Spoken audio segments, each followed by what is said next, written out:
Hello and welcome to my YouTube channel. I'm your storyteller, ready to take you on amazing journeys through different tales.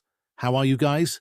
Today's audiobook is The Road to Serfdom by Friedrich Hayek. Let's get started.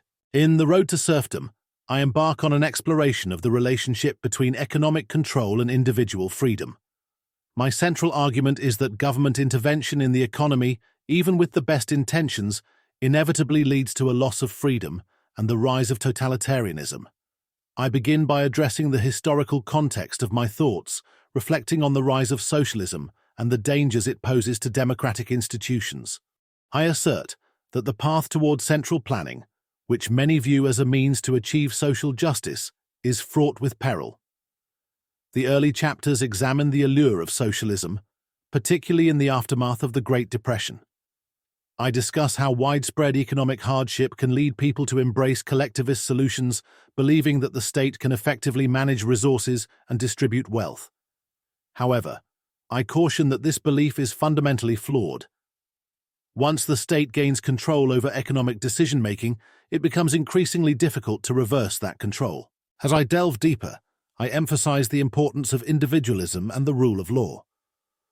I argue that true freedom is rooted in the ability of individuals to make their own choices, free from coercion.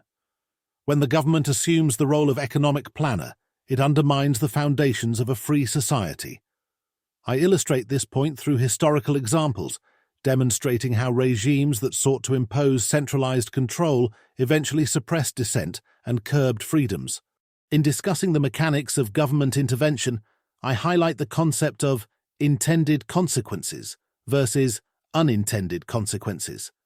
While policymakers may envision a better society through regulation and control, the reality often diverges sharply from their intentions.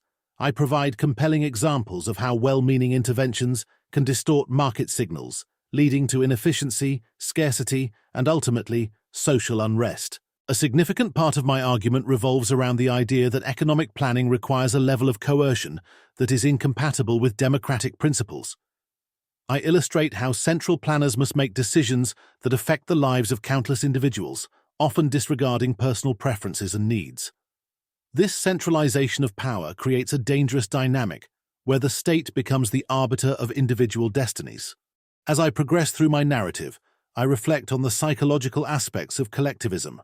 I argue that collectivist ideologies can foster a mindset that prioritizes the group over the individual, leading to the erosion of personal responsibility. This shift in values paves the way for authoritarian governance, as individuals become more willing to surrender their freedoms for the sake of perceived security and communal well-being. One of the more poignant sections of my work addresses the role of intellectuals in promoting collectivist ideas. I critique the academics and theorists who, in their pursuit of a utopian society, overlook the historical lessons of failed socialist experiments. I stress that their influence can help shape public opinion, making it crucial to challenge the narratives that glorify central planning and demonize individualism. As I examine the implications of my arguments, I highlight the importance of maintaining a robust civil society. A vibrant civil society, with its myriad of voluntary associations and institutions, serves as a bulwark against the encroachment of state power. I argue that individuals must actively engage in their communities to preserve their freedoms and resist the allure of collectivist ideologies. Throughout The Road to Serfdom, I interweave my philosophical insights with practical considerations. I offer a critique of various government policies, such as price controls and nationalization, illustrating how these measures not only fail to achieve their intended goals, but also lead to broader societal consequences. I present a compelling case for the necessity of a free market where competition and innovation can flourish without the heavy hand of government interference. In the latter sections, I address the relationship between democracy and economic freedom. I contend that true democracy cannot exist without economic freedom. When the state controls the economy, it undermines the very principles of representative governance. I reflect on the historical examples of democracies that have succumbed to authoritarianism, emphasizing the lessons that must be learned to avoid repeating such mistakes. As I conclude my exploration, I reaffirm my belief in the resilience of individual freedom. I argue that while the road to serfdom may seem appealing to some, it ultimately leads to a bleak future devoid of personal autonomy.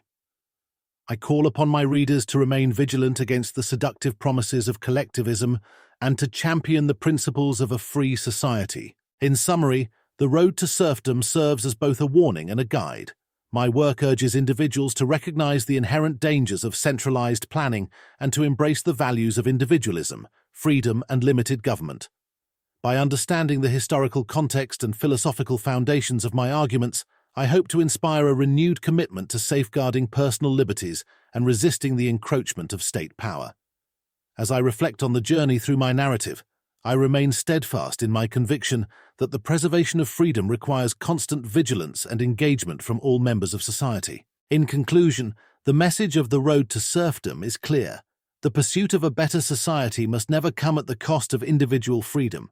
It is our responsibility to ensure that the lessons of the past inform our choices today, guiding us toward a future where liberty and personal responsibility reign supreme. If you enjoyed this video, please like, share, and subscribe the Sonic Library for more audiobooks. I hope this story left you with something to think about. Stay tuned for more new videos.